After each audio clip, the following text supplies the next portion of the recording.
जय माता की दोस्तों, माता रानी की कृपा आप पे और आपके पूरे परिवार पे सदा और सर्वदा बनी रहे। दोस्तों, आपका स्वागत है अपने channel my lovely home and garden में। आज हम लोग बात करेंगे दोस्तों निर्जला एकादशी। निर्जला एकादशी और कहा जाए कि इस तपती हुई ज्येष्ठ मास में शुक्ल पक्ष में पड़ती है और इसे निर्जल और निराहार रह के धारण किया जाता है दोस्तों, इसलिए इसे निर्जला एकादशी कहा जाता है। दोस्तों, शास्त्रों में इस एकादशी को सर्वश्रेष्ठ और सर्वोत्तम माना गया है।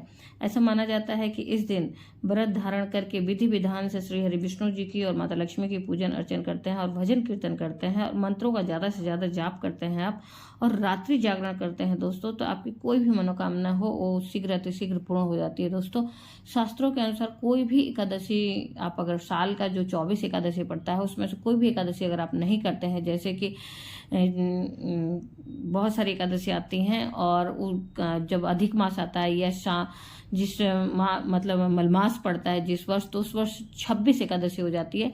और इन सब एकादशियों को अगर आप धारण नहीं करते हैं, लेकिन फिर भी अगर वर्ष का बस एक ही और निर्जला एकादशी अगर आप धारण करते हैं दोस्तों, तो सारे एकादशी का जो व्रत करने पे जो पुण्य आपको मिलता है वो सिर्फ और सिर्फ एक एकादशी का धारण करने मात्र से ही, एक एकादशी व्रत को विधि विधान से कर लेने मात्र से सभी एकादशी व्रत का जो है पुण्य मिल जाता है आपको दोस्तों। इस व्रत को करने से करोड़ों गुना पुण्य फल मिलता है दोस्तों। इस व्रत से आपके सभी पाप जो होते हैं, कायिक हो, वाचिक हो, मानसिक हो, या जो भी पाप जो आप पहले से संचित करके रखे हैं, जितने भी पाप कर्म हैं वो पुण्य में बदल जाते हैं दोस्तों। कुछ विशेष वस्तुओं को अगर इस दिन दान करते हैं तो उससे सारे आपके जो है पाप हैं वो समाप्त हो जाते हैं दोस्तों। शास्त्रों में एकादशी के दिन दान की भी विशेष महिमा बताई गई है। यदि आप किसी कारणवश व्रत नहीं रख पाते हैं इस दिन, एकादशी के दिन, फिर भी अगर आप व्रत नहीं रखने के बाद भी अगर सारा विधि विधान से पूजन करते हैं और दान वगैरह करते हैं तो आपको पुण्य मिलते हैं दोस्तों। तो आप कोशिश करें व्रत धारण करने का। तो दोस्तों, आज हम लोग बात करेंगे कि कब है एकादशी और किस विधि से हम लोग पूजन अर्चन करें, और तिथि कब प्रारंभ हो रही है, कब समाप्त हो रही है एकादशी तिथि, और कब इसका पारण का शुभ मुहूर्त है दोस्तों। तो इस वीडियो में हम लोग इन सब चीज़ों पे बात करेंगे।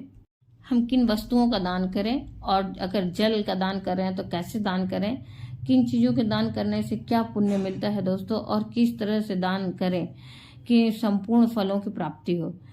जिस भी मनोकामना से अगर व्रत धारण कर रहे हैं या बिना व्रत के पूजा कर रहे हैं, तो इसके लिए क्या वस्तु दान दे कि पूर्ण फल की प्राप्ति हो दोस्तों। और इसके साथ ही आज की वीडियो में निर्जला एकादशी की संपूर्ण जानकारी भी हम लोग शेयर करेंगे दोस्तों। तो दोस्तों, वीडियो की जानकारी बहुत ही महत्वपूर्ण होने वाली है, इसलिए आपसे अनुरोध है कि आप वीडियो को पूर्ण देखें, पूरा देखें, और अगर कोई भी जानकारी आपको अच्छी लगे तो लाइक माता रानी के नाम का जयकारा कमेंट बॉक्स में अवश्य लगाएं, और कोई भी सुझाव हो दोस्तों तो अवश्य है लिखें, और कोई भी जानकारी चाहिए तो भी अवश्य लिखें दोस्तों। हम लोग बात करेंगे कि तिथि कब है, एकादशी तिथि कब है और कब इसका पारण का शुभ मुहूर्त है, लेकिन उसके पहले मैं बात करूंगी दोस्तों कि इस दिन पूजा कैसे करना है दोस्तों। पूजा के लिए हम लोग सर्वप्रथम स्नान आदि करेंगे। स्नान हल्दी और गंगा जल मिश्रित जल से करेंगे। उसके बाद अपने पूजा स्थल में पहुंच के हम लोग श्री हरि विष्णु जी का भी अभिषेक करेंगे हल्दी और गंगा जल मिश्रित जल से। अगर आपके घर में विग्रह रूप में है माता लक्ष्मी और विष्णु जी की मूर्ति, या किसी भी रूप में है, लड्डू गोपाल हो या फिर राम दरबार की हो या फिर राम और सीता मैया की हो, मतलब किसी भी रूप में है, तो उनका मतलब आज के दिन अभिषेक अवश्य करें। अभिषेक करने के बाद पंचामृत अभिषेक भी करें दोस्तों। और भगवान को प्रिय है पीला रंग, तो इसलिए आप कोशिश करें कि आप आज के दिन पीले वस्त्र को धारण करें, और पीले वस्त्र को धारण करें। पीला आसन हो तो अति उत्तम है, नहीं है तो कोई बात नहीं। आप पीले वस्त्र को धारण करके आसन पे ही बैठ के पूजन अर्चन करना चाहिए। और उसके बाद दोस्तों विधि विधान से पूजन करें, पंचोपचार विधि से पूजन करें। भगवान को पीले पुष्प और केले, पीले फल, पीले मिठाइयाँ, इन सब चीज़ों का भोग अवश्य लगाएं दोस्तों। और उसके बाद दोस्तों संकल्प तो अवश्य ही धारण करें कि किस निमित्त इस व्रत को आप धारण कर रहे हैं। मेरे कई वीडियो में इसके पहले भी बताया है कि कैसे संकल्प धारण करना चाहिए दोस्तों। तो इसके पहले एकादशी व्रत की संपूर्ण विधि है, उसको आप वहाँ से देख सकते हैं कि कैसे संकल्प धारण करना चाहिए। फिर उसके बाद दोस्तों आज हम लोग बात करते हैं कि पंचोपचार विधि से पूजन अर्चन करने के बाद आज के दिन केले के वृक्ष का भी पंचोपचार विधि से पूजन करना चाहिए, और तुलसी मैया की पूजन करनी चाहिए, लेकिन उनको सिर्फ दीप दान देंगे क्योंकि उनका भी व्रत रहता है दोस्तों। इस बात का विशेष ध्यान रखें। और आज के दिन तुलसी को हम लोग तोड़ेंगे भी नहीं, और बिना तुलसी दल के श्री हरि विष्णु जी का भोग भी संपूर्ण नहीं होता है, इसलिए पहले से ही आप इसका इंतजाम कर लें। आप इसके लिए पहले से ही तुलसी पत्र को तोड़ लें और भोग में अवश्य ही श्री हरि विष्णु जी के सारे कितने भी मेवा मिष्ठान आप चढ़ा दीजिए, लेकिन अगर तुलसी पत्र नहीं डालते हैं तो वो उसे स्वीकार नहीं करते हैं। इसलिए उनके पंचामृत में और उनके जो भी फल मीठा आप भोग में लगा रहे हैं उसमें अवश्य ही डालें तुलसी पत्र। फिर उसके बाद दोस्तों हम लोग बात करते हैं कि आज के दिन हमें क्या करना चाहिए। ज़्यादा से ज़्यादा भगवान के मंत्रों का जाप करना चाहिए दोस्तों। तो दोस्तों एकादशी तिथि प्रारंभ हो रही है 30 मई को दोपहर 1:09 पर और एकादशी तिथि समाप्त हो रही है 31 मई को दोपहर में 1:46 पर।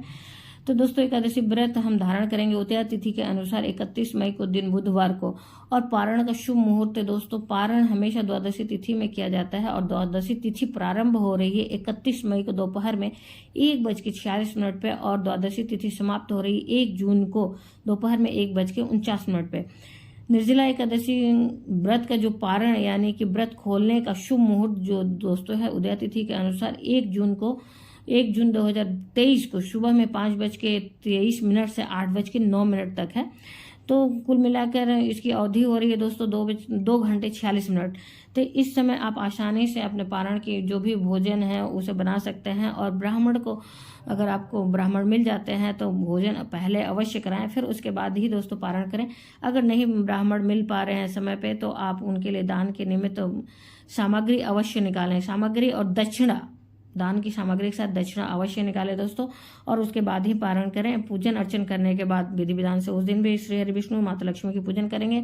नित्य का जो आपका पूजन है दोस्तों, सूर्य भगवान को जल देना, फिर उसके बाद आपने मंदिर में पूजन करना, फिर केले के वृक्ष की पूजन करना, तुलसी मैया की पूजन करना, इन सब की पूजन करने के बाद ही पारण करेंगे दोस्तों। और अपने भोग में से अपने जो भोजन पारण का भोजन है उसमें से गाय के लिए अवश्य ही निकालें। पहले तो आप ब्राह्मण को भोजन कराएं, नहीं है तो गाय के लिए अवश्य निकाल के ही आप भोग जो है प्रसाद के स्वरूप में भोग लगा के ही आप मतलब उसे ग्रहण करें दोस्तों। फिर ये तो रहा हमें कैसे क्या करना चाहिए दोस्तों, ये तो रही जानकारी पारण और पूजन की।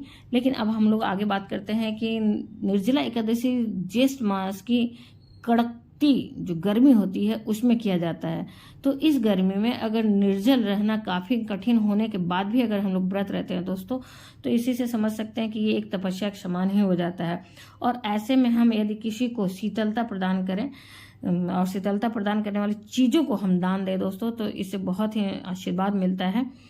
तो मन में इससे बड़ा पुण्य मतलब कहा जाए कि इससे बड़ा पुण्य कार्य और कुछ नहीं हो सकता है, क्योंकि सभी कोई इस समय गर्मी से परेशान रहता है दोस्तों। तो इसके लिए दोस्तों इसे हमें मनवांछित अगर फल प्राप्त करना है तो ठंडी चीज़ों का दान अधिक से अधिक करना चाहिए और अपने हर मनोकामना पूर्ण कराने के लिए और श्री हरि विष्णु जी के विशेष आशीर्वाद प्राप्त करने के लिए दोस्तों हमें किन चीज़ों का दान देना चाहिए। जैसे कि हमें दान देना चाहिए दोस्तों, ठंडी चीज में आता है खीरा, ककड़ी, आम, लीची और खरबूज, तरबूज हो गया, बेल हो गए, सत्तू हो गए दोस्तों। तो इन सब चीज़ों का तो हमें दान अवश्य ही करना चाहिए। फिर साथ ही शरबत हो गए और उसके बाद जल से भरे घड़े और पंखे, वस्त्र हो गए, जूते हो गए, इन सब चीज़ों को दान अवश्य करना चाहिए इस समय दोस्तों, क्योंकि ये सब चीज़ें किसी को शीतलता प्रदान करती हैं दोस्तों। अगर आपके पास इस समय बांस के पंखे का दान किया जाता है दोस्तों, अगर आपके पास सामर्थ्य है तो बिजली के पंखे और कूलर का भी आप दान कर सकते हैं दोस्तों। और जल से भरे हुए पात्र का दान देते वक्त दोस्तों उसके साथ आप शक्कर अवश्य ही दें। खाली खाली जल भर के नहीं देना है, उसके साथ शक्कर अवश्य ही दें। और उसके बाद दोस्तों उसके साथ दक्षिणा और साथ में ही आप अन्न और वस्त्र अगर दे सकते हैं तो इन सब चीज़ों को भी अवश्य दें। इस प्रकार से दान करें। और इस समय दोस्तों आप प्याऊ की व्यवस्था कर सकते हैं। और उसके बाद दोस्तों अगर आप किसी को इस तपती हुई गर्मी में ठंडी चीज़ों को दान देते हैं और उसकी आत्मा जब तृप्त होती है दोस्तों तो उसके मन से आशीर्वाद निकलता है। और आज के दिन दोस्तों खास करके पीले वस्त्र का दान अवश्य ही करना चाहिए। पीले वस्त्र को आप किसी मंदिर में ब्राह्मण को ले जाकर दान दे सकते हैं या फिर किसी ज़रूरतमंद को, अगर कोई ब्राह्मण नहीं मिला तो किसी ज़रूरतमंद को आप दान दें। लेकिन वस्त्र जो दान देने हैं पीले, उसे कोशिश करें कि ब्राह्मण को ही दान दें। फिर उसके बाद दोस्तों ज़रूरतमंद को अगर आप पानी पिलाते हैं और ठंडी वस्तुओं को दान देते हैं तो इससे उसके रोम रोम से जो है आशीर्वाद निकलता है और वो आशीर्वाद आपको हर परेशानियों से बचाता है दोस्तों, जिससे आपके जीवन में आने वाली तमाम परेशानियों से आपको मुक्ति मिल जाती है। पूर्व जन्म के पाप हो या इस जन्म के पाप हो, जो भी संचित कर्म के जो आपके पाप है वे सभी नष्ट हो जाते हैं जो दोस्तों, जिससे आपको सुख समृद्धि और सौभाग्य की प्राप्ति होने लगती है। और इसके अलावा आप पानी का अगर प्याऊ लगवाते हैं तो और उत्तम होता है दोस्तों, और कोशिश करें अगर संभव है तो। और इसी तरह से आप ठंडे शरबत को बांट सकते हैं दोस्तों। किसी की भी आत्मा अगर इस समय तृप्त करते हैं तो बहुत पुण्य मिलता है दोस्तों, इसका कोई मतलब कहा जाए कि वर्णन नहीं किया जा सकता है। और यही सब चीज़ें आपको हर परेशानी से बचाती है। अब दोस्तों बात करते हैं जल का पात्र अगर हमें दान देना है तो क्या करना चाहिए। जल का पात्र अगर हम जब दान देते हैं तो उसमें सर्वप्रथम गंगा जल डालना चाहिए। फिर उसके बाद दोस्तों उस पात्र में शुद्ध जल भर के फिर उसे किसी चीज़ से ढक कर ही दें, और साथ में शक्कर तो अवश्य ही दें। फिर उसके बाद दोस्तों जो ऋतु फल है और ठंडी जैसे जो ऋतु फल की हमने बात की, खीरा, ककड़ी, तरबूज, खरबूज, सत्तू, इन सब ठंडी चीज़ों को आप इसके साथ जो है इसके साथ दे सकते हैं। और साथ ही आप वस्त्र दान दे सकते हैं इसके साथ, और अन्न दान दे सकते हैं। नहीं तो आप इसके साथ शक्कर और कुछ दक्षिणा दे के इसे दान दे सकते हैं। अगर आप अलग से कुछ किसी और को कुछ दान दे सकते हैं दोस्तों, इस तरह से आप दान दें। दोस्तों ये दान का कार्य जो है सभी को करना चाहिए आज के दिन, क्योंकि इससे उत्तम और कोई कार्य नहीं हो सकता है। जल कलश तो कम से कम सभी को दान देना चाहिए। और जल कलश दान देने का कहा जाता है कि 1000 यज्ञों के जो पुण्य मिलते हैं उतना हमें पुण्य मिलता है दोस्तों, अगर हम जल कलश का दान करते हैं इस दिन। तो दोस्तों ये तो पता चले गया कि आपको कि कैसे दान देना चाहिए और क्या दान देना आवश्यक है। आशा करते हैं वीडियो की जानकारी आपको अच्छी लगी होगी दोस्तों। अगर वीडियो की जानकारी आपको अच्छी लगी तो लाइक तो अवश्य करें, और ज़्यादा से ज़्यादा अपने फ्रेंड्स और फैमिली में शेयर करें। और आप अभी तक मेरे चैनल पर नए हैं दोस्तों तो अपने मेरे चैनल को सब्सक्राइब कर लें और बेल नोटिफिकेशन अवश्य दबाएं, ताकि आने वाली जानकारी आपको समय से मिल सके दोस्तों। और माता रानी के नाम का जयकारा तो अवश्य लगाएं कमेंट बॉक्स में, ताकि हम और आप मिलकर पूरे ब्रह्मांड में एक सकारात्मक ऊर्जा का संचार कर सके दोस्तों।